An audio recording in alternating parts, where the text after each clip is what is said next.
All right, I'm back. We're gonna do eclipses. Okay, that's the topic. And I don't want to pre-plan how we're gonna research this because that's part of the 10 minutes. That's supposed to be part of the challenge.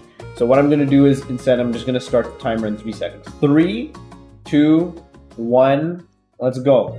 Okay, so eclipses, here's what I'm gonna do. I'm gonna, first of all, just search up what I get when I search up the eclipse. Okay, let me see if there's like a Wikipedia page for this that we can start on. Okay, there is. We have this. I also want to see if there's maybe a NASA source or a Canadian Space Agency source. Well, this is about the specific eclipse. I want to know about eclipses in general. That's what I want to research. So maybe this website. Okay, this is pretty cool. Yeah, this works. Yeah, the science of eclipses, this can be a good source for that. Maybe if I click learn more here, it'll give an overview on the exact, maybe the astronomy, the physics surrounding eclipses. You can come back to this website. I want to go to the Wikipedia to get an idea of the structure, an idea of the general structure. So first of all, again, we're going to start by general overview definition of what an eclipse is. It says it's an astronomical event that occurs when an astronomical object or spacecraft is temporarily, wait, what do they mean by spacecraft here? Okay, an actual spacecraft. Okay, so that's interesting. I mean, I guess technically as part of the definition, you can have an eclipse of a spacecraft made by humans, but not necessarily. Obviously, the ones that we most associate with are astronomical objects. So the alignment of 3 celestial objects is known as, not even going to try to pronounce that, but it's known as that. Eclipse is a result of either an occultation or transit. Deep eclipse is when a small astronomical object is behind a bigger one. Okay, so I'm just going to give the general definition. Astronomical event that happens when an astronomical object or man-made spacecraft is temporarily obscured by passing into the... So there are 2 ways it can happen. So either by passing into the shadow of a third astronomical body, or by having another body pass between it and the viewer. Okay, and that's going to be the difference between a lunar and a solar eclipse. So it says the term eclipse is most often used to describe either a solar eclipse, yes, or a lunar eclipse. Yeah, there we go. A binary star system can also produce eclipses if the plane of the orbit of its constituent stars intersects the observer's position. Yeah, so a binary star system is when you have a star system, a solar system with 2 stars in it rather than just 1. So it's saying that an eclipse can happen there as well, of course, when 1 star blocks the other. Okay, what I want to do here is I want to divide this into 2 sections. Maybe we can cover maybe what lunar eclipses look like first, or the science behind them, and the solar eclipses second. So under lunar eclipse, let's go here. There's a second article here. Astronomical event. It happens approximately every 6 months. So I'm going to write that down. And it's an event that occurs when the moon moves into the Earth's shadow. Okay, yes. So that's the important part here. Occurs when moon moves into the Earth's shadow. I want to use as little pre-ingrained knowledge as possible, so I don't want to put in what I already know here. Only using what I'm reading. So the moon is totally eclipsed with the Earth. It takes on a reddish color that's caused by the planet when it completely blocks direct sunlight from reaching the moon's surface.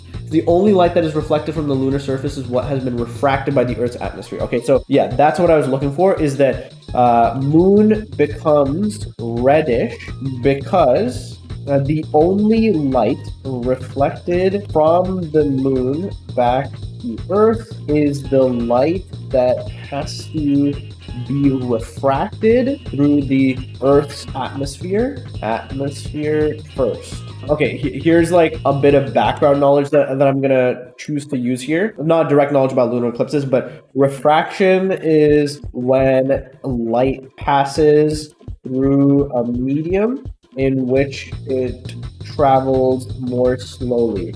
So because it travels more slowly through the Earth's atmosphere than it does through space, what happens is its wavelength, it lengthens as a result and becomes red, because red light has a longer wavelength. Okay, there are 3 types of lunar eclipses: penumbral, partial, total, central. Oh wow, there are a lot actually. There are 5 types. I'm just gonna write 5 types. And then there are penumbral, partial, total, central, okay, and then selenelion.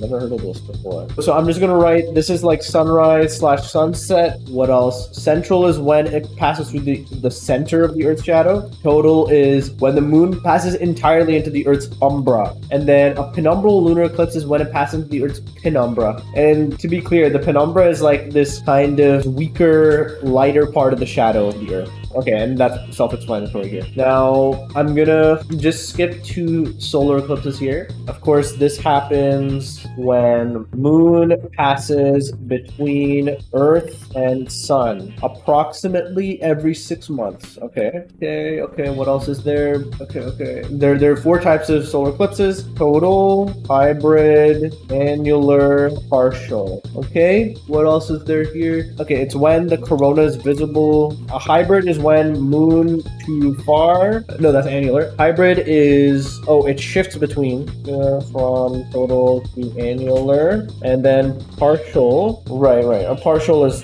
that's self-explanatory. Okay, and then sun's distance. Oh man, okay, one thing I'm gonna write down before I finish here is sun's distance from Earth is 400 times moon's distance, and same with diameter. Okay, I can't write down anything more than that, but I think this is going to be enough to speak definitely for 2 minutes. There was probably more that I wanted to write down, but there's a lot that I'm going to be able to kind of glean from what I've written. And there was also stuff that I understood from what I read that I didn't necessarily write down that hopefully I'm going to be able to draw upon when I actually speak. So I'm going to start in 3, 2, 1, go. Okay, so what I'm talking about today is eclipses. Obviously very topical because we just had a very total solar eclipse a few days ago here in North America. First of all, what is an eclipse? An eclipse is an astronomical event that happens when you have a viewer and you have 2 celestial objects, and the view of one of those celestial objects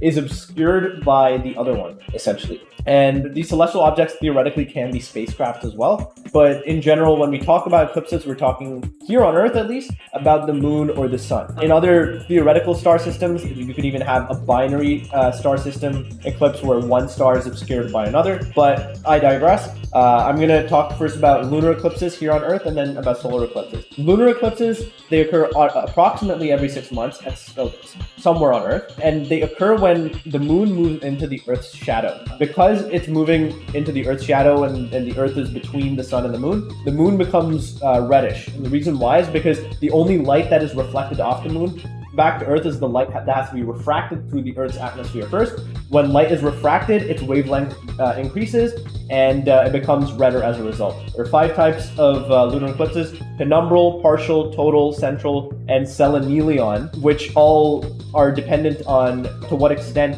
did the moon actually enter the Earth's shadow. In terms of solar eclipses, they occur when the moon passes between the Earth and the sun.